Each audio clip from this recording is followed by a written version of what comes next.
So, hello everybody. In this lecture, we will learn about the estimate, costing and valuation. Basically, estimation हम इसमें पढ़ने वाले हैं. सबसे पहले आपको ये पता होना चाहिए कि estimation का मतलब क्या होता है. देखो, estimation का मतलब होता है किसी चीज़ का कि आप कोई भी प्रोजेक्ट करने जा रहे हो उसका कॉस्ट कितना होगा, उस कॉस्टिंग का अंदाज़ा लगाना, उसको हम एस्टिमेशन करना बोलते हैं. तो एस्टिमेशन में को डिटेल में पढ़ने से पहले हम कुछ टर्म्स पढ़ेंगे क्योंकि वो टर्म्स यहाँ पे बार बार यूज़ होने वाले हैं. तो हम यहाँ पे कुछ टर्मिनोलॉजीज़ हम देखने वाले हैं कि कौन कौन से टर्म्स हम यूज़ करेंगे एस्टिमेशन के अंदर. उन टर्म्स को हम डिटेल में देखने वाले हैं. तो पहली टर्म आएगी जिसका नाम होगा सब वर्क. अब आपको पता होना चाहिए कि सब वर्क का मतलब क्या होता है क्योंकि ये एक टर्म है जो कि बार बार पूरे के पूरे एस्टिमेशन एंड कॉस्टिंग के अंदर आपको देखने को मिलेगी. देखो, सब वर्क मतलब सब मतलब छोटा, वर्क मतलब पूरे काम का. फॉर एग्ज़ाम्पल, आप एक प्रोजेक्ट कर रहे हो. एक लार्ज प्रोजेक्ट जो होता है उसके अंदर छोटे छोटे मिनी प्रोजेक्ट्स होते हैं, या बोल सकते हो उन मिनी प्रोजेक्ट्स को ही आप क्या बोल सकते हो, सब वर्क बोल सकते हो. तो sub work is nothing but the part of the whole work. कोई बहुत बड़ा प्रोजेक्ट आपने ले लिया कि आपको एक बहुत बड़ा मॉल बनाना है, तो जिसके अंदर 8 बिल्डिंग्स होंगी, तो वो 8 जो बिल्डिंग होंगी वो 8 बिल्डिंग अपने आप में क्या होंगी, सब वर्क की तरह काम करेंगी. तो sub work is nothing but the part of the whole work. Okay, got it. Next होता है आपका सब हेड आइटम.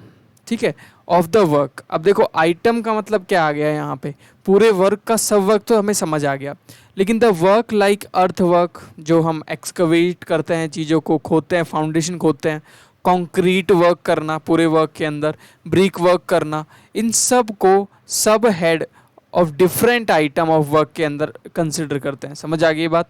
मतलब कि पूरे पूरे वर्क के अंदर जब हम अलग अलग जो काम करते हैं वो सब क्या है, सब हेड आइटम है. मतलब ब्रिक मशीनरी ये अपने आप में सब हेड आइटम है. कंक्रीट डालना ये अपने आप में एक सब हेड आइटम है पूरे होल प्रोजेक्ट का. एक्सकवेट करना ये भी एक सब हेड आइटम है. तो I hope you got the point. What is the meaning of the sub head item of work. Next is the plinth area. This is the major terminology जो बार बार यूज़ होने वाली है कि प्लिंथ एरिया क्या होता है. ये टर्म बार बार 1000 बार यूज़ होने वाली है, तो इसको ध्यान से देखना, समझना कि what is the meaning of the plinth area. For example, आपने ना एक प्लॉट खरीदा, ये आपका क्या था, प्लॉट था. ये क्या है, प्लॉट का एरिया है. अब ऐसा तो नहीं है कि पूरे के पूरे प्लॉट के ऊपर ही आप घर बनाते हो. किसी एक पर्टिकुलर जगह आपने चुनी, वहाँ पे आपको एक ड्राइंग बना के दी एक आर्किटेक्चर ने, और आपने यहाँ पे क्या किया, अपना एक कंस्ट्रक्शन स्टार्ट कर दिया. जहाँ पे आपने कंस्ट्रक्शन स्टार्ट किया वहाँ पे आपने वॉल खड़ी करी, वहाँ पे आपने पार्टीशन वॉल खड़ी करके अपना घर बनाया. तो बेसिकली जितने एरिया में आपका जो घर की जो बाउंड्री होगी, जहाँ पे आप घर बनाने वाले हो, उस बाउंड्री के अंदर आने वाले एरिया को ही हम क्या बोलेंगे, प्लिंथ एरिया बोलेंगे. तो plinth area nothing but the area, अरे एरिया बोल सकते हो फ्लोर लेवल या बेसमेंट लेवल एरिया, या बिल्डिंग जितने एरिया में इंक्लूड होगी उसको हम प्लिंथ एरिया बोलेंगे. अगर मैं डेफिनेशन से बुकिश लैंग्वेज में जाऊं तो plinth area is the covered building build up area measured at the floor level of any storey और the floor level of the basement. मतलब सीधा सीधा इजी लैंग्वेज में समझो, प्लिंथ एरिया का मतलब है वो एरिया जो कि पूरे प्लॉट में से जो एरिया बिल्डिंग मेजरली बिल्डिंग बनाने के काम आने वाला है, उस एरिया को हम प्लिंथ एरिया बोलते हैं. गॉट इट, समझ में आ गई बात.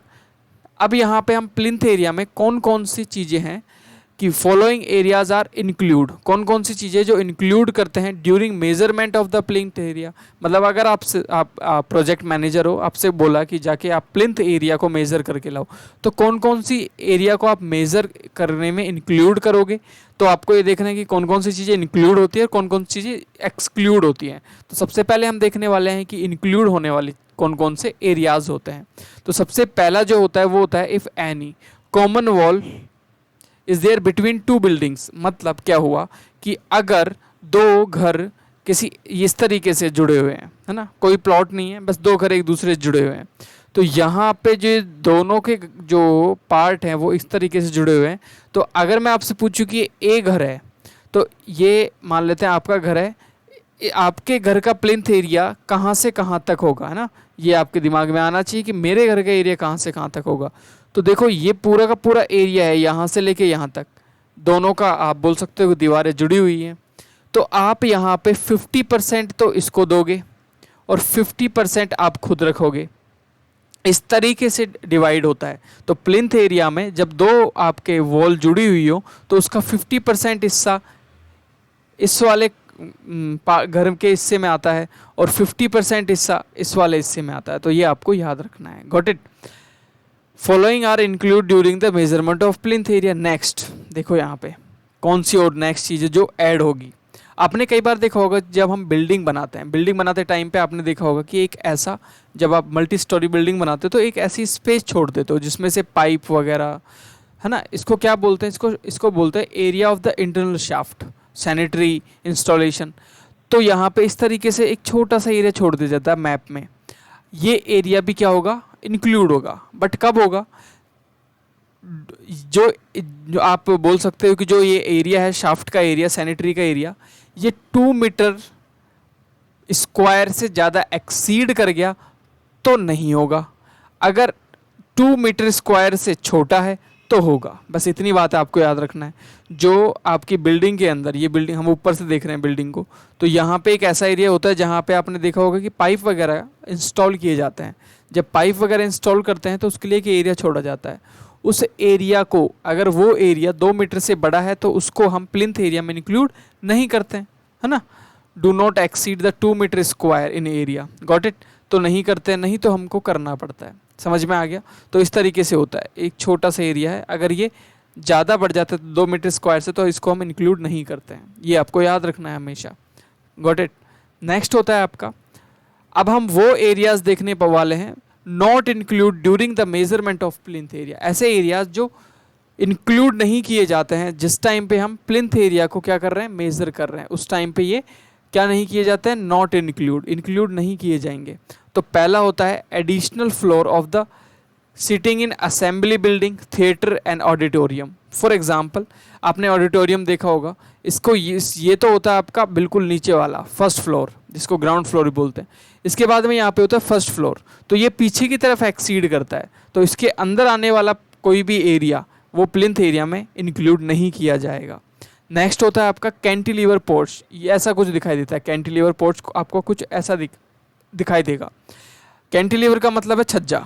इस तरीके से बिल्डिंग के आगे अगर कोई छज्जा निकल रहा है जिस पे कोई भी सपोर्ट नहीं है तो उसको भी प्लिंथ एरिया में इंक्लूड नहीं करेंगे।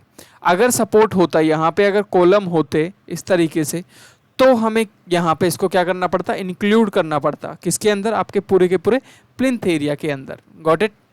नेक्स्ट मूव करते हैं बालकनी भी अपने आप में क्या है, कैंटिलीवर पोर्च ही हुआ। ये पूरी बिल्डिंग है और ये आपकी बालकनी का हिस्सा है, बड़ी भी हो सकती है। ये भी एक तरीके से कैंटिलीवर पोर्च की तरह ही, ये भी इंक्लूड नहीं होगा प्लिंथ एरिया को काउंट करते टाइम पे। नेक्स्ट, इसमें बड़ी कन्फ्यूजन होती है लॉफ्ट के अंदर। लॉफ्ट इंक्लूड नहीं होता है, not include in the measuring the plinth area. Loft का मतलब होता है कि जब हम मल्टी स्टोरी बिल्डिंग बनाते हैं तो पहली फ्लोर, दूसरी फ्लोर, तो जब पहली फ्लोर से दूसरी फ्लोर पर शिफ्ट होता है तो वहाँ पे एक छोटा सा हिस्सा बच जाता है। या फिर बोल दो कि जो यूएस वगैरह वेस्टर्न कंट्रीज़ के अंदर इस तरीके से हम घर बनाते हैं तो वहाँ पे ऊपर एक जगह बच जाती है जो कि 1.5 मीटर तक की हाइट की एक खाली जगह होती है, जिसको हम प्लिंथ के अंदर ऐड नहीं करते हैं। अब आप बोलोगे कि यार ये तो एरिया के अंदर नहीं आ रहा है, ये तो ऊपर की तरफ जा रहा है, लेकिन जब ये एक्सीड करता है तो ये एरिया के अंदर आता है, तो इसको हम इंक्लूड नहीं करते हैं। याद रखना है, लॉफ्ट को इंक्लूड नहीं करते हैं। नेक्स्ट है आपका यहाँ पे नहीं इंक्लूड करने वाला, ये सैनिटरी मैंने बता दिया ऑलरेडी आपको। और ये area of the architectural band और द कॉर्निक्स, ये क्या होता है, देखो आर्किटेक्चरल बैंड्स का मतलब होता है कि आपने एक बिल्डिंग बनाई, उसके बाहर इस तरीके से आर्किटेक्चर ज़्यादा बैंड कर दिया, मतलब आर्किटेक्चरल डिज़ाइन बनाने के लिए एक आगे आपका जो आपकी लैंड थी वो यहाँ तक थी, लेकिन आपने यहाँ से एक्सीड कर दिया आर्किटेक्चरल बैंड्स की वजह से, कॉर्निक्स की वजह से, तो हम उसको अलाउ नहीं करेंगे। तो वो जो एरिया होगा वो अलाउ नहीं होगा, या प्लिंथ के अंदर वो मेज़र नहीं किया जाएगा। Got it. नेक्स्ट होगा जिसको इंक्लूड नहीं किया जाएगा वो होगा स्पाइरल स्टेयरकेस। मतलब जब हम कोई बिल्डिंग बनाते हैं तो आपने मैक्सिमम देखा होगा बिल्डिंग के बाहर ही आपको स्पाइरल स्टेयरकेस देखने को मिलेगी, अंदर कभी नहीं देखने को मिलेगी। तो इसको भी, इसके एरिया को भी हम प्लिंथ एरिया में इंक्लूड नहीं करते हैं। समझ में आ गई। एक और एरिया होता है जिसको हम कोर्ट यार्ड एरिया बोलते हैं। क्या बोलते हैं? Court yard area. Court yard कुछ नहीं होता। फॉर एग्जांपल ये आपका प्लॉट था, प्लॉट में आपने अपनी बिल्डिंग बनाई, बिल्डिंग बनाने के बाद में एक पीछे का हिस्सा, मान लो यहाँ से एंट्रेंस है प्लॉट की, और पीछे का ये जो हिस्सा होता है जहाँ पे हम कुछ भी स्टोर वगैरह करने के लिए मतलब गराज टाइप में या फिर कुछ भी रख देते हैं, जहाँ पे आपको कुछ भी आपकी जो टूटी फूटी चीज़ें हैं वो रख दी, तो इसको भी आप प्लिंथ एरिया में इंक्लूड नहीं करोगे। Plinth area is exactly area जिसके अंदर आपकी एक्चुअल पूरी की पूरी बिल्डिंग बनी हुई है, उसको हम प्लिंथ एरिया बोलते हैं। क्लियर होगी बात? नेक्स्ट आते हैं हम नेक्स्ट टर्मिनोलॉजी, नेक्स्ट टर्म जिसको हम बोलते हैं carpet area. Carpet area is nothing, वो एरिया जिस पे आप रहते हो। जैसे आपका जो कमरा होता है, जो आपका रूम होता है, ये आपका प्लॉट है, ये आपका प्लिंथ एरिया है, लेकिन आप रहते यहाँ हो। कहाँ नहीं रहते? वरांडा में नहीं रहते, बिल्कुल। तो आपका सिर्फ वो एरिया जिसको आप रहने के लिए यूज़ करते हो। तो एक्चुअली प्लिंथ एरिया का 70 से 85%, 70 to 85% आप बोल सकते हो कि कारपेट एरिया माना जाता है। Got it? 10 से 20% आप बोल सकते हो कि आपका ये नॉन कारपेट एरिया माना जाएगा। ठीक है, तो समझ में आ गई कि कारपेट एरिया का मतलब होता है कि पूरा प्लिंथ एरिया में से वो हिस्सा जहाँ पे आप मैक्सिमम रहने के लिए उसको यूज़ करते हो। Got it? आगे चलते हैं कि कौन कौन सी चीज़ें हैं जो कैलकुलेशन ऑफ कारपेट एरिया में इंक्लूड नहीं की जाती। तो वॉल का एरिया बिल्कुल, जो कि प्लिंथ में आता है लेकिन कारपेट एरिया में नहीं आता। कॉरिडोर और पासवे जो होता है उसका एरिया। नेक्स्ट होता है पोर्च का एरिया, जो एंट्रेंस वॉल होती है उसका एरिया भी हम इंक्लूड बिल्कुल नहीं करते। एक्चुअली वरांडा का एरिया भी नहीं किया जाता, ये बहुत इंपॉर्टेंट है, इसको भूल जाते हैं। ऑफकोर्स लिफ्ट का एरिया भी नहीं करेंगे, शाफ्ट एरिया नहीं करेंगे, बाथरूम नहीं करेंगे, स्टोर नहीं करेंगे, कैंटीन नहीं करेंगे, किचन और पेंट्री नहीं करेंगे, air conditioner duct plant room नहीं करेंगे। तो बेसिकली क्या करेंगे? वो एरिया करेंगे जहाँ पे आप क्या करते हो, लिविंग, जहाँ पे आप रहते हो, सोते हो, बैठते हो, उस एरिया को कारपेट एरिया बोलते हैं, जहाँ पे कारपेट बिछ सकता है। ठीक है, बस सीधी सी बात ये है। नेक्स्ट होता है सर्कुलेशन एरिया। देखो, सर्कुलेशन का मतलब होता है चलना फिरना घूमना। वो एरिया, ऐसा area, the area of the floor area, veranda, passes, corridor, balcony, ऐसा एरिया जहाँ पे आप चलते फिरते घूमते हो। ठीक है, it is area use for the movement of a person using the building. जब हम बिल्डिंग को यूज़ करते हैं तो वहाँ पे हम मूव करते हैं, उस एरिया को हम सर्कुलेशन एरिया बोलते हैं। जैसे लिफ्ट तक पहुँचने का एरिया, लिफ्ट का खुद का एरिया, कॉरिडोर का एरिया, तो इसको बोल सकते हो कि मूवमेंट एरिया हो सकता है। तो सर्कुलेशन एरिया उसको हम बोलते हैं। क्या ये प्लिंथ में आता है? बिल्कुल आता है। ठीक है, उसके बाद होता है आपका set back area. What is the meaning of the set back area? जब किसी भी एक प्लॉट के अंदर, ये आपका प्लॉट था, ये आपका प्लॉट था, और हम क्या करते हैं, प्लॉट में थोड़ा थोड़ा थोड़ा जगह उसकी बाउंड्री लाइन से छोड़ देते हैं, और जो जगह छोड़ते हैं उसके बाद हम क्या करते हैं, हम बीच में घर को बनाते हैं। वैसे अभी तो नहीं बनता है ऐसा, क्योंकि जगह ही कम पड़ती है, लेकिन एक्चुअल जो इंजीनियरिंग है वो तो यही बोलती है कि आपको जो घर बनाना चाहिए उससे वेंटिलेशन अच्छा रहता है, टेम्परेचर फिक्स रहता है। तो जो घर बनाना चाहिए वो प्लॉट के चारों तरफ कुछ जगह छोड़ के बनाना चाहिए। जो जगह छोड़ते हैं हम उसको ही बोलते हैं सेट बैक एरिया। जो जगह आपने छोड़ी है उसको ही बोलेंगे हम set back area. I hope you got the point, what is the meaning of the set back area. इसके बाद में कुछ टर्म आती है जिसका नाम होता है एडमिनिस्ट्रेटिव सैंक्शन। देखो, एडमिनिस्ट्रेटिव सैंक्शन का मतलब होता है, एडमिनिस्ट्रेटिव सैंक्शन का मतलब समझो, आपको कोई भी एक प्रोजेक्ट बनाना है, आपको एक ब्रिज बनाना है, आपको ब्रिज कंस्ट्रक्ट करना है, तो उसके लिए सबसे पहला जो स्टेप उठाना पड़ेगा वो उठाना पड़ेगा कि आपको एडमिनिस्ट्रेटिव से, जो एडमिनिस्ट्रेशन होता है गवर्नमेंट का, उससे चीज़ों को सैंक्शन करवाना पड़ता है ना। तो एडमिनिस्ट्रेशन ने अगर बिल्डिंग बनाने के लिए या ब्रिज बनाने के लिए चीज़ों को सैंक्शन कर दिया तो इसको क्या बोलते हैं। इसका अगर मैं बुकिश लैंग्वेज लूँ तो सबसे पहला स्टेप बोल सकते हो कि किसी भी प्रोजेक्ट को स्टार्ट करने का पहला स्टेप एडमिनिस्ट्रेटिव सैंक्शन होता है। अगर इसकी मैं बुकिश लैंग्वेज देखूँ तो क्या होगी, द कॉस्ट और the formal at the expectance by the administrating department of the propose project before the execution. मतलब एग्जीक्यूशन आपने करने से पहले उनके सामने रखोगे प्रस्ताव कि भाई इसको कर दो यार, एक्सेप्ट कर लो, काम शुरू कर देते हैं। तो वो देखेंगे हाँ हमारे पास पैसा वैसा है, सब कुछ है, तो वो आपका काम स्टार्ट कर देंगे। समझ में आ गई। तो सबसे पहला जो स्टेप होता है किसी प्रोजेक्ट का शुरू होने से पहले वो होता है एडमिनिस्ट्रेशन का यस या फिर नो बोलना। उसके बाद में होता है आपका एक्सपेंडिचर सेक्शन। देखो एक्सपेंडिचर सैंक्शन क्या होता है, ये फाइनेंशियल डिपार्टमेंट होता है। इन्होंने बोला कि यस प्रोजेक्ट स्टार्ट करो। दूसरा स्टेप होता है प्रोजेक्ट के लिए पैसे लेना। तो ये क्या करता है, it is allotment of the money, कि आपको अलॉट करता है कि कितने पैसे आपको कहाँ खर्च करने हैं या कहाँ खर्च होंगे, उसके लिए पैसे देता है कि कहाँ से लेने हैं आपको। नेक्स्ट होता है आपका टेक्निकल सेक्शन। देखो टेक्निकल सेक्शन कुछ नहीं होता, टेक्निकल सेक्शन आपके इंजीनियरिंग जितना भी ग्रुप होता है वो उसको पास करता है कॉन्ट्रैक्टर को कि yes you may start now. ये एक सेक्शन होता है जो डिज़ाइन का कैलकुलेशन, क्वालिटी ऑफ वर्क को फिक्स करता है कि इस क्वालिटी का वर्क होना चाहिए, ऐसा ऐसा होना चाहिए। इंजीनियरिंग टेक्निकल थिंग्स होती हैं इसके अंदर। तो अगर प्रोजेक्ट को शुरू करना है तो पहला जो होता है वो होता है एडमिनिस्ट्रेटिव सेंक्शन, दूसरा होता है आपका एक्सपेंडिचर सेंक्शन, तीसरा होता है आपका टेक्निकल सेंक्शन। तो इतने 3 तरीके के सेंक्शंस होते हैं। सेंक्शन का मतलब प्रोजेक्ट को पास कराना, एक्सेप्ट करना कि yes now you can start. तो ये हो गए आपके कुछ कुछ टर्मिनोलॉजीज। अब हम कुछ क्वेश्चंस देख लेते हैं तो जिससे चीज़ें आपको बनी रहेंगी। तो देखो बोला है यहाँ पे according to the building below what is the building called when the outer face of any of its wall is street boundary.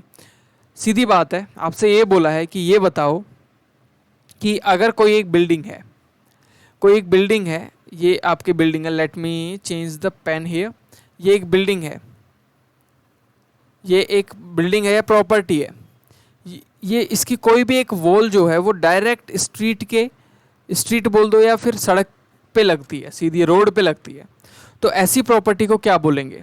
तो अगर मैं शॉर्ट में बताऊं तो ऐसी प्रॉपर्टी को हम अब्यूट बोलते हैं, अब्यूटिंग या अब्यूटन प्रॉपर्टी। ऐसी प्रॉपर्टी, देखो ये रोड जा रहा था, यहाँ पे जितनी भी प्रॉपर्टीज़ होगी उनको हम अब्यूट या अब्यूटन प्रॉपर्टीज़ बोलेंगे। रोड के सटी हुई प्रॉपर्टीज़ को अब्यूटन प्रॉपर्टीज़ बोली जाती हैं। Got it? कैबिन आया है यहाँ पे, तो कैबिन कुछ नहीं होता, एक cabin non residential enclosed constructed और नॉन लोड बियरिंग पोर्शन होता है जो कि एक तरीके से सिक्योरिटी गार्ड के लिए एक टेम्परेरी काम के लिए बनाया जाता है। इसके अंदर हमें स्ट्रेंथ की ज़रूरत नहीं पड़ती है। Got it? नेक्स्ट यहाँ पे आया है, यहाँ पे बरसाती। बरसाती क्या होता है? बरसाती एक ऐसा प्लेस या फिर एक ऐसा आप बोल सकते हो छुपाने की जगह होती है जहाँ से बारिश का पानी नीचे किसी भी चीज़ को ना लगे जो हम नहीं लगवाना चाहते हैं। बालकनी तो आपको पता ही है कि ये एक तरीके से कैंटिलीवर पोर्च की तरह ही होता है। कैंटिलीवर आप बोल सकते हो कि कैंटिलीवर स्लैब होती है बालकनी। नेक्स्ट आपका यहाँ पे जो पोर्शन आता है वो आता है यहाँ पे अब्यूटिंग। अब्यूटिंग प्रॉपर्टीज़ क्या होती हैं? ये रोड है आपका और यहाँ पे लगने वाली जितनी भी प्रॉपर्टीज़ होती हैं उनको हम अब्यूटिंग प्रॉपर्टीज़ बोलते हैं। I hope you got the point. What is the meaning of the abutting property? तो abutting is nothing but the property which is just connect to the road. Okay, उसको हम अब्यूटिंग बोलते हैं। नेक्स्ट यहाँ पे क्वेश्चन दे रखा है कि थ्रेडिंग। देखो थ्रेडिंग करने का मतलब होता है स्टील के अंदर या आयरन के अंदर इस तरीके के गोल गोल गोल गोल स्ट्रक्चर डेवलप करना। तो बोला है कि जो थ्रेडिंग होता है आयरन के अंदर वो किस यूनिट में मेज़र किया जाता है? क्या सेंटीमीटर में किया जाएगा, किलोग्राम में किया जाएगा, नंबर में किया जाएगा या स्क्वायर सेंटीमीटर में किया जाएगा? तो देखो इसका आंसर होगा ऑफकोर्स सेंटीमीटर में किया जाएगा कि कितने सेंटीमीटर आपने थ्रेडिंग की है स्टील के अंदर। Got it? तो जो थ्रेडिंग होती है वो सेंटीमीटर में की जाती है, जो वेल्डिंग होती है वो भी सेंटीमीटर में की जाती है, जो सोल्डरिंग शीट होती हैं वो भी सेंटीमीटर में की जाती है। तो ये यूनिट्स हैं, ठीक है, किसी भी एस्टिमेशन को करने की। तो हम अब घुसते हैं एस्टिमेशन के अंदर, प्रवेश करते हैं। देखिए एस्टिमेशन मैंने ऑलरेडी बता दिया था कि किसी भी चीज़ का अनुमान लगाना है ना, किसी भी चीज़ का, जैसे कॉस्टिंग का अनुमान लगाना, कैसा बनने वाला है उसका अनुमान लगाना। तो हम बोल सकते हैं drawings plays an important vital role. जो ड्राइंग आपके पास में जो आर्किटेक्चर देता है वो इम्पोर्टेंट रोल प्ले करता है, क्योंकि उसी से हम एरिया निकाल के, हम कॉस्ट निकाल के हम एस्टिमेट लगाते हैं कि पैसा कितना लगेगा, सामान कितना लगेगा, सब कुछ। तो सबसे इम्पोर्टेंट कोई भी पूछे कि सबसे एस्टिमेशन के अंदर सबसे इम्पोर्टेंट चीज़ कौन सी होती है, तो drawing plays an important vital role in preparation of the estimate of a project. If drawing are not clear and are without dimensions, then the preparation of estimate become very difficult. तो मैंने आपको पहले भी बोला और अभी बोलूँगा कि estimate is nothing but the अनुमान with the help of drawing. Drawing के साथ आप ड्राइंग पकड़ते हो, ड्राइंग को देखते हो, ड्राइंग के अकॉर्डिंग आप एस्टिमेट करते हो कि how much cost it will take, how much time it will take, how much material it will take. तो मेजर इंपॉर्टेंट जो चीज़ आती है वो ड्राइंग होती है किसी भी एस्टिमेशन को बनाने के लिए। आई hope you got the point, yes you got. Next होता है an estimate is probable cost of a work prepared before the construction is taken up. मतलब मैं बार बार ये बोल रहा हूँ कि अंदाजा कि कितना पैसा लगेगा, कितना मटेरियल लगेगा। बेसिकली मटेरियल का मतलब पैसे सही है, कितना इसके अंदर चार्ज होगा, हर चीज़ का चार्ज होगा। तो इसको हम बोलते हैं एस्टिमेट करना, चीज़ों को एस्टिमेट करना। तो estimate is prepare by the computing and calculating the quantity required, कि कितनी क्वांटिटी में कौन सी चीज़ चाहिए उसको लिखते जाते हैं और उसके हिसाब से हम एस्टिमेट तैयार करते हैं। समझ में आ गई बात? Okay. Before the project starting. Okay, अब यहाँ पे बात कर लेते हैं कि कितने टाइप के एस्टिमेट होते हैं। तो यहाँ पे 2 टाइप के एस्टिमेट होते हैं। पहला होता है भाई अप्रॉक्सीमेट, या नाम है ना अप्रॉक्सीमेट का मतलब लगभग लगभग एस्टिमेशन करना, लगभग लगभग कि भाई इतना होगा कि नहीं होगा, वी डोंट नो, बट हो भी सकता है और नहीं भी हो सकता। It is the estimate required to preliminary studies.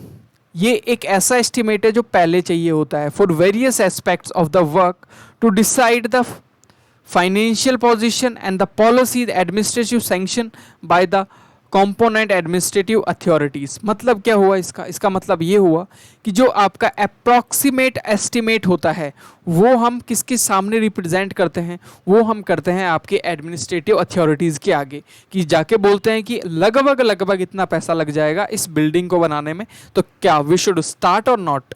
Then they उस चीज़ को देख के कि हमारे पास इतना पैसा है भी कि नहीं है, उस चीज़ को देख के वो क्या करते हैं, वो अलाउ करते हैं कि yes now you can start your work, क्योंकि उनके पास उतना रिसोर्स होना चाहिए ना। अब अप्रॉक्सीमेट एस्टिमेट कैसे कैसे किया जाता है, तो पहला तरीका है अप्रॉक्सीमेट एस्टिमेट का plinth area estimate. What is the meaning of the plinth area estimate? देखो प्लिंथ एरिया हमको पता था कि what was the plinth area, it was the complete plot area. इसके अंदर जो एरिया आता है इसको हम प्लिंथ एरिया बोलते हैं। तो प्लिंथ एरिया से प्लिंथ एरिया के अकॉर्डिंग हम एस्टिमेट करते हैं चीज़ों को। मतलब प्लिंथ एरिया के अकॉर्डिंग कि पहले फॉर एग्जांपल आपने एक प्लॉट खरीदा, प्लॉट खरीद के आप चाहते हो कि इतने एरिया में आपको बिल्डिंग बनानी है। मान लेते हैं ये है एरिया मान लेते हैं 1 किलोमीटर स्क्वायर, मान लेते हैं है ना, 1 किलोमीटर स्क्वायर के एरिया में आपको बिल्डिंग बनानी है। साथ में ही आप गए पास में जिसने भी ऑलमोस्ट 1 किलोमीटर स्क्वायर के अंदर बिल्डिंग बना रखी है, आपने जाके उससे पूछ लिया कि मेरा और आपका प्लिंथ एरिया सेम है, आप बताओ आपका कितना पैसा लगा था। उसने बोला कि 10 लाख रुपए लग गए थे। तो आप जाके एडमिनिस्ट्रेशन को बोल दोगे कि 10 लाख रुपए लग जाएंगे इतने एरिया में बिल्डिंग या कंस्ट्रक्शन करने में। तो ये तो एरिया के हिसाब से आपने कंस्ट्रक्शन की कॉस्ट बता दी, लेकिन ये ज़्यादा अच्छी नहीं होती है। तो इसलिए हम जाते हैं cubical rate of the estimation में। इसमें क्या होता है कि होता तो प्लिंथ एरिया ही है, आप जाते हो इस टाइम पे आप क्या कंपेयर करते हो कि आपको कितने हाइट की बिल्डिंग चाहिए। यहाँ पे एरिया के साथ में क्या आ जाता है, हाइट भी आ जाती है। अगर हाइट एरिया के साथ में जोड़ दूँ तो आपको पता है ना क्या आ जाएगा, वॉल्यूम आ जाएगा। पहले से बनी हुई उतने हाइट और उतने एरिया की बिल्डिंग को जाके देख लेते हैं भाई कितने पैसे में बनी, तो सेम चीज़ अप्लाई कर देते हैं कि अपने में भी इतना ही पैसा लगेगा। Got it? समझ में आ गई बात? तीसरा तरीका होता है, आप बोल सकते हो अप्रॉक्सीमेट का, यूनिट सर्विस एस्टिमेट। बहुत बहुत ज़्यादा प्रचलित, बहुत ज़्यादा फेमस ये तरीका होता है एस्टिमेशन का। What happen in this type of estimation? देखो इसके अंदर क्या होता है कि इसके अंदर एक ऐसी चीज़ बनाई जाती है जिसके अंदर चीज़ें यूनिट्स में होती है। जैसे स्कूल की बात हो गई, हॉस्पिटल की बात हो गई, वर्कर्स काम करते हैं जहाँ पे आपकी कंपनीज़ की बात हो गई, तो वहाँ पे जाके पूछा जाता है स्कूल के अंदर कि ये स्कूल कितने बच्चों की है। वो बोलेगा कि ये 500 बच्चों की स्कूल है और 500 बच्चों की स्कूल बनाने में मुझे लगे 50 लाख रुपए। तो आपको अगर 1000 बच्चों की बनानी है तो जस्ट आप बोलोगे 1 करोड़ रुपए लगने वाले हैं, है ना, क्योंकि सेम चीज़ है, बस यूनिट के हिसाब से आप चीज़ों को देख रहे हो। सेम हॉस्पिटल के लिए भी एप्लीकेबल है, ये बात एप्लीकेबल है। कैसे? आपको अगर आपको पता है कि 100 बेड का हॉस्पिटल अगर 1 लाख रुपए में या फिर बोल दो 10 लाख रुपए में बना है, तो अगर 200 बेड का बनाना है तो ऑफकोर्स 20 लाख में बनेगा। तो इस तरीके से एक एस्टिमेशन लग सकता है यूनिट के हिसाब से कि इतनी यूनिट इतने रुपए में बनती है इतनी सर्विस देने के लिए, तो इतनी यूनिट के अलावा कितने बनेंगे। नेक्स्ट होता है बे एस्टिमेशन। देखो बे एस्टिमेशन कहाँ यूज होता है, जहाँ पे बे वर्क होता है। देखो बे का मतलब क्या होता है, आपने देखा होगा जितनी भी इंडस्ट्रीज होती हैं जहाँ पे कुछ इस तरीके का स्ट्रक्चर बनाया जाता है, जिसको बेइंग स्ट्रक्चर बोलते हैं। यहाँ पे हम जाके देखते हैं ऑलरेडी बने हुए बे स्ट्रक्चर को कि यहाँ पे इतना हमें मटेरियल चाहिए, इतना ये चाहिए, तो उस हिसाब से इसको बोलेंगे वन वे, इसको टू बे, कि भाई कितने बे का हमें बनाना है और ऑलरेडी बने हुए की क्या कॉस्ट लगी है। तो हम अगर बे को देखते हैं, ये बेसिकली इंडस्ट्री के अंदर होता है, बे एस्टिमेट एक्चुअली इंडस्ट्री के अंदर होता है। नेक्स्ट होता है आपका डिटेल एस्टिमेट। देखो डिटेल एस्टिमेट का मतलब क्या होता है, अभी तक हम देख रहे थे अप्रॉक्सीमेट के टाइप्स, जिसके अंदर हमने क्या क्या देखा, बे एस्टिमेट देखा जो कि फैक्ट्रीज के अंदर होता है, यूनिट सर्विस देखा जो स्कूल वगैरह हॉस्पिटल वगैरह के अंदर होता है, नेक्स्ट क्यूबिक देखा जिसमें हम हाइट और एरिया को इंक्लूड करके प्रीवियस कितना कॉस्ट लगा था उसको देखते हैं, फिर प्लिंथ एरिया देखा था कि प्लिंथ एरिया के अंदर भी किस तरीके से होता है। तो ये तो होते हैं अप्रॉक्सीमेट।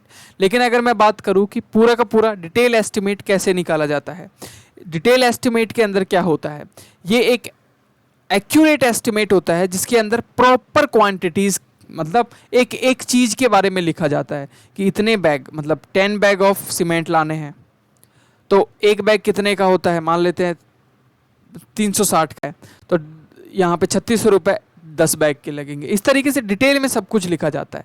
तो आप बोल सकते हो कि it is the most reliable method to estimate. क्यों? क्योंकि चीज़ें डिटेल में है, आपको मोस्ट अप्रोप्रिएट वैल्यूज या मोस्ट अप्रोप्रिएट कॉस्ट आपको मिलती है यहाँ पे आंसर में।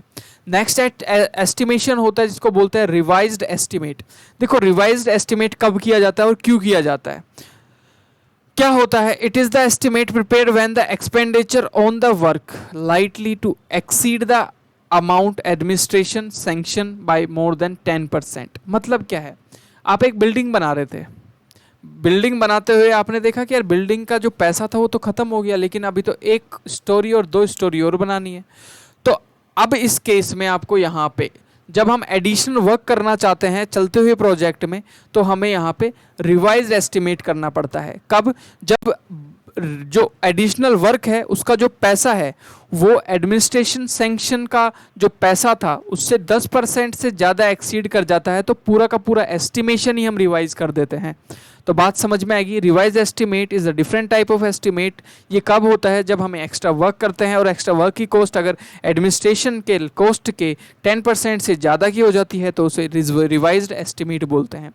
नेक्स्ट होता है supplementary estimate. It is also detail estimate prepared when the additional work is required supplement original work. बात वही है दोनों की, रिवाइज्ड मतलब दोबारा करना पूरे के पूरे का, सप्लीमेंट्री का मतलब एडिशनल जो चार्ज आपके लगने वाले हैं उनके बारे में अगर हम ऐड कर देते हैं चीज़ों को तो सप्लीमेंट्री एस्टिमेट। तो डिटेल समझ आया, अप्रॉक्सीमेट समझ आया, रिवाइज समझ आया, सप्लीमेंट्री एस्टिमेट समझ आया। Now we will talk about the maintenance estimate. देखो एक बिल्डिंग बना दी, if you have construct a building, अब ऐसा तो नहीं है कि बिल्डिंग को बना के छोड़ के चले जाओगे, एज इट इज़ रहने वाली है सालों साल, नहीं, it's not possible. You have to maintain, you have to do maintenance there. आपको चीज़ें मेंटेन करनी पड़ेंगी, मेंटेनेंस करना पड़ेगा वहाँ पे, तो वहाँ पे लगेगा मेंटेनेंस कितने रुपए का होगा।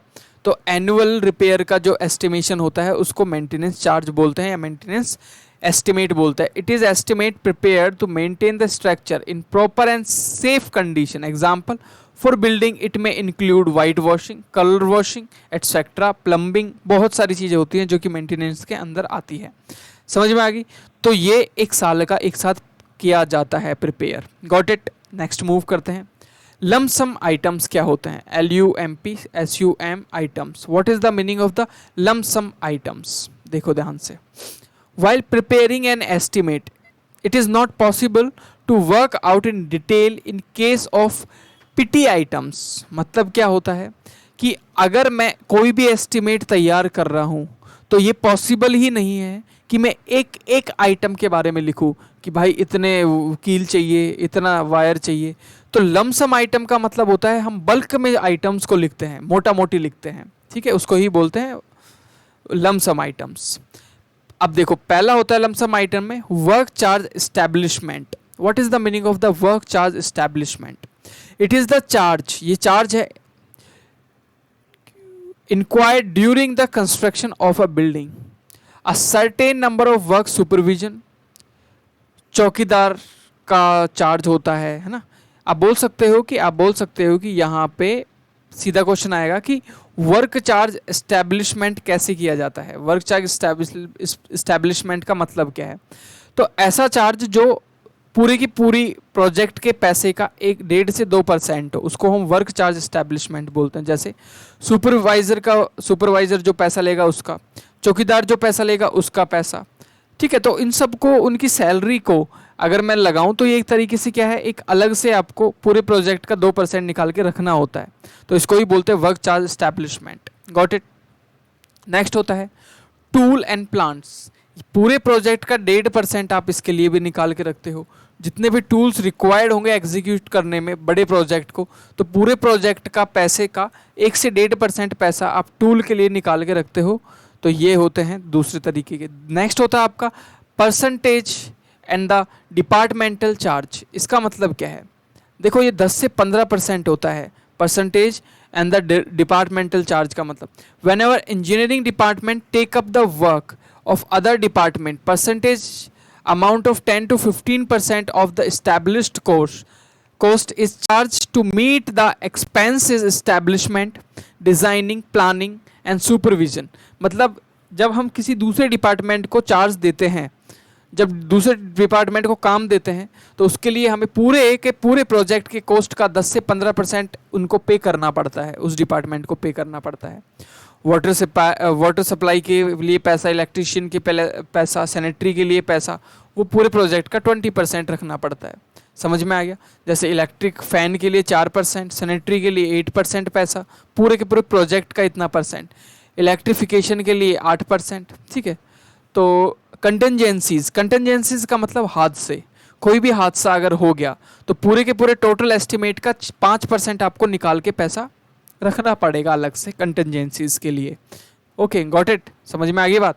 अब हम यहाँ पे देखने वाले हैं यूनिट और किस तरीके से उन काम को मेज़र किया जाता है। जो अर्थवर्क होता है, अर्थवर्क का मतलब होता है चीज़ों को खोद के बाहर निकालना, वो मीटर क्यूब में मेज़र किया जाता है। अब आप ध्यान से देखोगे, मैं बताने से पहले ही बता देता हूँ, यहाँ पे एक चीज़ आप नोटिस करोगे। क्या नोटिस करोगे कि जब हम काम कर रहे हैं और काम के अंदर अगर क्या आ रही है, डेप्थ आ रही है, देखो ऊपर की लेंथ और ब्रेथ आ रही है, तो उस टाइम पे जो मेजरमेंट होगी वो मीटर स्क्वायर में आएगी सिर्फ। लेकिन अगर जो एरिया है उसके साथ में क्या आ जाए, अगर डेप्थ भी आ जाए, डेप्थ भी इंक्लूड कर दे, तो उस टाइम पे जो मेजरमेंट है वो मीटर क्यूब में हम कंसिडर करेंगे। तो यहाँ पे यही समझना है कि अर्थ वर्क जो करेंगे उसमें खुदाई करते हैं, एक्सकवेट करते हैं चीज़ों को, तो वो हम मीटर क्यूब के अंदर हम उसका मेजरमेंट करते हैं। सरफेस की जो ड्रेसिंग करेंगे, सरफेस है ना, पूरी वॉल का पेंट करना, इसको मीटर स्क्वायर में करेंगे of course. Quarrying of the stone metre cube में, क्योंकि स्टोन को लगाना, मिशनरी आप बोल सकते हो कि इसकी क्वेरिंग करना, ठीक है। लाइम कंक्रीट इन फाउंडेशन, फाउंडेशन में डालेंगे तो डेप्थ में डालेंगे ना लाइम कंक्रीट को, तो मीटर क्यूब में होगा। तो जहाँ पे डेप्थ आ रही है अंदाज़ा लगा लेना, तो वहाँ पे मीटर क्यूब, क्योंकि वहाँ पे वॉल्यूम भरा जा रहा है। जहाँ पे सिर्फ सरफेस आ रहा है वहाँ पे सिर्फ मीटर स्क्वायर, क्योंकि वहाँ पे सिर्फ एरिया आ रहा है। आरसीसी वर्क, भाई आरसीसी में क्या होता है, वॉल्यूम फिल करते हैं ना हम, रेनफोर्स्ड कंक्रीट एंड सीमेंट, तो यहाँ पे हमेशा क्या किया जाएगा, मीटर क्यूब। डीपीसी हमेशा मीटर स्क्वायर में किया जाएगा। ब्रिक वर्क वॉल्यूम फिल करता है, ब्रिक वर्क वो भी फाउंडेशन के अंदर, तो हम मीटर क्यूब के अंदर ही करते हैं इसको। प्लिंथ का जो होता है वो भी आप बोल सकते हो मीटर क्यूब के अंदर किया जाएगा। हनीकॉम्ब ब्रिक वर्क, देखो honeycomb brick work metre square में करेंगे। इसका मतलब क्या है, हनीकॉम्ब ब्रिक वर्क का मतलब हम ऐसी एक वॉल तैयार करते हैं जिसके अंदर एक हनीकॉम्ब जैसे स्ट्रक्चर प्रिपेयर करते हैं, तो ये मीटर स्क्वायर के अंदर होगा। बाकी फाउंडेशन के अंदर जितना काम होगा वो सारा का सारा मीटर क्यूब में किया जाएगा, ये आपको याद रखना है। Got it. नेक्स्ट होता है पार्टीशन, वो भी थिन बनानी है तो मीटर स्क्वायर में करना पड़ेगा। ब्रिक की सप्लाई करनी है तो नंबर्स में करते हैं। सैंड की सप्लाई कैसे करेंगे, वॉल्यूम में करेंगे। सीमेंट की नंबर ऑफ बैग की 10 बैग चाहिए, 20 बैग चाहिए, इस तरीके से। एग्रीगेट भाई वॉल्यूम घेरता है तो मीटर क्यूब में, और सब जो टिम्बर होता है वो आपका मीटर क्यूब में होता है। आयरन का वर्क केजी में करेंगे, नहीं तो क्विंटल्स में लेके आता है हम आयरन को, है ना। सप्लाई ऑफ द बिटुमिन जो होता है वो टन में होता है, बिटुमिन टन में आता है, टन में कि इतना टन बिटुमिन आ गया। इलेक्ट्रिकल फिटिंग जो होगी वो नंबर ऑफ पॉइंट्स की, घर में आता है इलेक्ट्रिशियन पूछता है कितने पॉइंट्स दे दूं, तो इस तरीके से काम और उनके यूनिट्स हैं। Got it. ये मैंने थोड़ा डिटेल में लिखा हुआ है। देखो अर्थ वर्क में क्या क्या आ सकता है, फिलिंग, एक्सकवेशन, भरना, खुदाई करना, फाउंडेशन करना, प्लिंथ करना, ये सारे क्या है, एक्सकवेट वर्क हैं। नेक्स्ट ये इनकी जो मेजरमेंट होगी वो मीटर क्यूब में होगी। आप बोल सकते हो कि एक वॉल्यूम फिलिंग काम है, ठीक है, वॉल्यूम को फिल करने का काम है। नेक्स्ट होता है आपका कंक्रीट। देखो कंक्रीट का काम क्या होता है, लाइम कंक्रीट को फाउंडेशन में डालेंगे, ये भी मीटर क्यूब। बस एक चीज याद रखना, लाइम कंक्रीट को जब हम रूफ ट्रेसिंग में डालते हैं, जो देखो डिफरेंट चीज याद रखो, रूफ ट्रेसिंग में डालते हैं तो मीटर स्क्वायर में डालते हैं, बाकी सारा काम अभी वॉल्यूम में हो रहा है। तो रूफ के अंदर क्योंकि एक लेयर बिछाई जाती है सिर्फ, तो वहां पे सरफेस एरिया मीटर स्क्वायर में इसकी काउंटिंग होती है। Thickness classified 2.5। अब देखो जो डीपीसी होती है वो डीपीसी अगर 2.5 की थिकनेस तक होती है तो इसकी जो मेजरमेंट होती है वो मीटर स्क्वायर में की जाती है। Got it. जो ब्रिक वर्क होता है फाउंडेशन है वो मीटर क्यूब में होता है। Plinth, surface, super structure. अब देखो यहाँ पे थिन, अब मैं आपको एक चीज़ बताता हूँ, जहाँ पे पतली चीज़ है, जहाँ पे कोई हाइट का रोल ज़्यादा नहीं है, वहाँ पे हम मीटर स्क्वायर यूज़ करते हैं, अन्यथा हम मीटर क्यूब का ही यूज़ करेंगे। रेनफोर्स ब्रिक वर्क होता है। रेनफोर्स आपको पता है ना, जो परफोरेटेड ब्रिक होती है उनमें सरिया घुसा के रेनफोर्समेंट भी देते हैं। ब्रोक ग्लास कपिंग होता है। अब आपके दिमाग में आएगा कि ब्रोकन ग्लास कपिंग क्या होता है। ब्रोकन ग्लास कपिंग का मतलब होता है हम बाउंड्रीज पे ग्लास तोड़ के इस तरीके से लगा देते हैं कि कोई अंदर ना आ सके। तो ये मीटर स्क्वायर में होगा भाई, क्यों, इसमें कोई वॉल्यूम का रोल थोड़ी ना है। नेक्स्ट होता है स्टोन वर्क होता है, या स्टोन मशीनरी होता है, या ब्रिक वर्क होता है, या ब्रिक मशीनरी होता है, वो मीटर क्यूब में ही किया जाता है। रूफिंग के अंदर याद रखना प्लीज़, रूफिंग के अंदर आरसीसी तो हमेशा मीटर क्यूब में दी जाएगी, लेकिन lime concrete roofing metre square में की जाएगी। This is what you have to remember. ये यूनिट्स आती हैं एग्जाम में। जितनी भी प्लास्टरिंग की चीज़ होती हैं सब एरिया पे होती हैं, इसलिए सब मीटर स्क्वायर में आएंगी। लेकिन जो आरसीसी स्ट्रक्चर होता है उसमें वॉल्यूम फिल होता है, इसलिए ये किस में आएगा, आपका मीटर क्यूब में आएगा। तो जहाँ वॉल्यूम की बात आ जाए वहाँ मीटर क्यूब, जहाँ सिर्फ हाइट की बात, थिकनेस की बात नहीं है, वहाँ आपका सिर्फ और सिर्फ एरिया। ये चीज़ें कहाँ लिखी हुई है, तो IS 1200 के अंदर ये सारी चीज़ें आपको डिटेल में दिखाई गई हैं, लिखी गई हैं। कुछ क्वेश्चंस लगा लेते हैं। पहला क्वेश्चन था quantity of white washing are computed. देखो वाइट वॉश करना है आपको दीवार पे, तो किस पे करेंगे, ऑफ कोर्स स्क्वायर मीटर पे ही करेंगे। समझ में आ गई बात, क्योंकि ये तो क्या है, सरफेस एरिया है। थ्रेडिंग इन द आयरन, मैंने अभी बताया था थ्रेडिंग क्या होता है। एक आयरन है, उसके छोटे से पार्ट पे इस तरीके से थ्रेडिंग बना देना, तो ये किस में होगा, हमेशा सेंटीमीटर में। थ्रेडिंग हो गया आपका, वेल्डिंग हो गया, शोल्डरिंग हो गया, ये सब सेंटीमीटर्स में हम करते हैं। नेक्स्ट होता है for estimation of the painted surface, painted area of semi corrugated asbestos cement sheet, percentage increase in area above plain area. मतलब क्या है इसका, देखो मैं आपको समझा देता हूँ। सबसे पहले शीट दिखाता हूँ। एक ऐसी शीट होती है प्लेन, और एक ऐसी शीट आपने देखी होगी, ये होती है एस्बेस्टोस शीट होती है, और एक होती है ये एस्बेस्टोस भी कौन सी, कोरुगेटेड, वो भी सेमी कोरुगेटेड का मतलब होता है जब शीट कैसी हो, ऐसी हो, ऐसी हो, ऐसी हो, इसको semi corrugated asbestos cement sheet बोलते हैं। इन्होंने बोला है कि ये बताओ, एक तो प्लेन शीट है उसका एरिया, और एक सेमी एस्बेस्टोस है उसका एरिया में कितने गुने का डिफरेंस होगा, तो यहाँ पे 10% का डिफरेंस होगा। अगर मैं आयरन शीट की बात करता, वो भी कोरुगेटेड होती, तो 14% की बात होती। कोरुगेटेड एस्बेस्टोस के अंदर 20% का डिफरेंस होता। तो ये पेंटेड सरफेस एरिया के अंदर ये खिंच के बड़ी हो जाएगी ना, ये भी खिंच के बड़ी हो जाएगी, तो कितनी परसेंट बढ़ जाएगी, बस वही पूछ रहा है। Got it. नेक्स्ट आपसे चीज़ों को जब हम एस्टिमेट करते हैं तो वहाँ पे मेजरमेंट करने के कुछ रूल्स होते हैं जो कि IS 1200 के अंदर दिए हुए हैं। क्या क्या है, ध्यान से सुनना। पहला है measurement shall be made of the finished item of work and description of each item shall be include material, transport, labour, fabrication tool and the plant and the all type of the overhead for the finished the work in required shape, size and specification. ठीक है। In booking the order shall be sequence length, breadth and height and thickness. देखो ध्यान से, हमेशा length, breath और height, जब हम किसी भी एस्टिमेशन को करते हैं तो वहाँ पे अगर मैं लिखूँ कि किसी चीज़ की 2 इंटू 3 इंटू 4 है, तो इसका मतलब समझ जाना है कि पहले लेंथ लिखी होती है, फिर ब्रेथ लिखते हैं, फिर हाइट लिखते हैं। तो इस सीक्वेंस में आपको लिखना होता है हमेशा। रूल्स और मेजरमेंट का तीसरा अगर रूल देखूँ तो all work shall be measured subject to following tolerance. मतलब जब हम चीज़ों को मेज़र करें तो इन चीज़ों का ध्यान रखें। क्या क्या?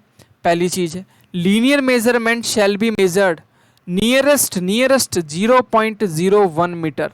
मतलब इसमें जो आप लीनियर मेजरमेंट कर रहे हो उसमें सिर्फ 0.01 मीटर की ही गलती हो सकती है, उससे ज़्यादा कम नहीं, उससे ज़्यादा नहीं। मतलब एरिया जब मेजर कर रहे हो तो उसके अंदर 0.01 मीटर स्क्वायर की गलती कर सकते हो बस। क्यूबिक जब हो रहा है यहाँ पे तभी भी 0.01 मीटर क्यूब की आप गलती कर सकते हो। इससे ज़्यादा आप लेंथ में, क्यूब या मतलब उसके एरिया में, उसके वॉल्यूम में गलती नहीं कर सकते हो जब हम मेजरमेंट कर रहे हैं प्लिंथ एरिया वगैरह की। नेक्स्ट है वेट ऑफ द स्टील या फिर रनिंग मीटर। देखो वेट ऑफ द स्टील ये अभी हम नेक्स्ट स्लाइड में देखेंगे, नेक्स्ट लेक्चर में देखेंगे, इसको अभी यहीं पॉज करते हैं, आगे देखते हैं। डिज़ायर एक्यूरेसी इन मेजरमेंट होना चाहिए। मतलब जो एक्यूरेसी हम मेजरमेंट में चाहते हैं उनके अंदर जो डायमेंशंस के अंदर जो गलतियां आ सकती है वो कितनी आ सकती है, ध्यान से सुनना। थिकनेस ऑफ आरसीसी स्लैब के अंदर मेज़र करते टाइम पे आप 0.005 मीटर की गलती कर सकते हो बस, इससे ज़्यादा का एरर नहीं प्रोड्यूस करना। वुड वर्क के अंदर 0.02 की गलती कर सकते हो, और स्ट्रक्चरल स्टील वर्क के अंदर तो ना के बराबर गलती करनी है। रोड वर्क के अंदर सिर्फ 0.005, दोबारा से आ गया, इतनी गलती कर सकते हो। तो आरसीसी और रोड वर्क के अंदर 0.005 की गलती कर सकते हो, नहीं तो आपको गलती नहीं करनी है, ना के बराबर गलती करनी है मेजरमेंट के टाइम पे। तो I hope you got the point. Next चौथा जो मेजरमेंट का रूल है वो है the same type of work under different conditions and nature shell be measured separately under separate items. मतलब सेम टाइप ऑफ वर्क कर रहे हो लेकिन अंडर मतलब डिफरेंट कंडीशंस में कर रहे हो, and the nature shell be measured separately under the separate items. इसका मतलब ये है कि आपको हर चीज़ को अलग तरीके से मेजर करना है, हर according to the environment of there. Next होता है the bill of the quantities shall fully described. जब आप बिल प्रिपेयर करो तो पूरा का पूरा डिस्क्राइब होना चाहिए कि कितना मटेरियल गया, कितना आया, ऐसा नहीं कि कुछ भी आप डाल रहे हो। Got it.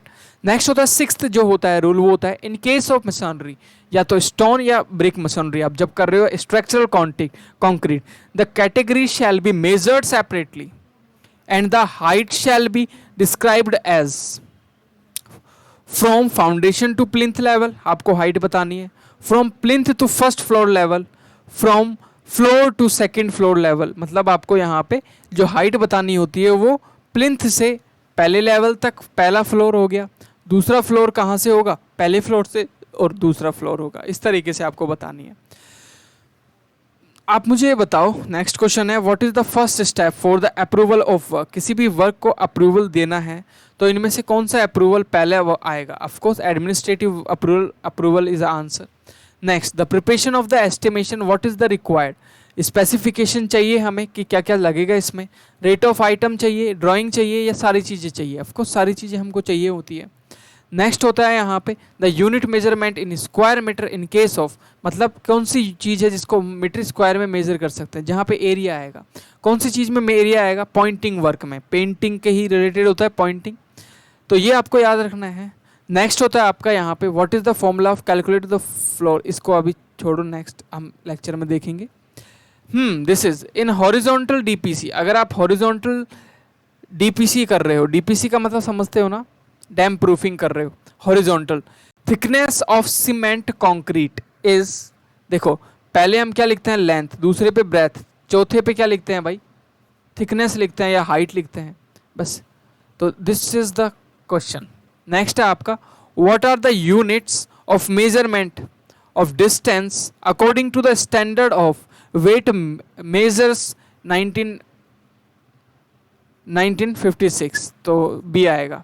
Metre and centimetre, यार सबको पता है कि आजकल हमको फीट वगैरह का नॉलेज नहीं होता, तो मीटर सेंटीमीटर में हम चीज़ों को मेजर करते हैं। नेक्स्ट है for painting the corrugated area. Corrugated पता है ना, ऐसा ऐसा एरिया, ऐसे ऐसा शीट का area. The coefficients are recommend in the comparison to the corresponding the plane area. तो इसका आंसर क्या होगा, सी होगा। 1.5 आपको लेना है, मतलब प्लेन एरिया के कंपैरिजन में 1.5 गुना आपका एरिया उसी लेंथ के अंदर कोरुगेटेड का आ जाता है। समझ में आ गई, 1.5 गुना। ये आपको बातें समझनी है। This is the complete chapter. If you have any doubt please let me know in the comment section. Thank you.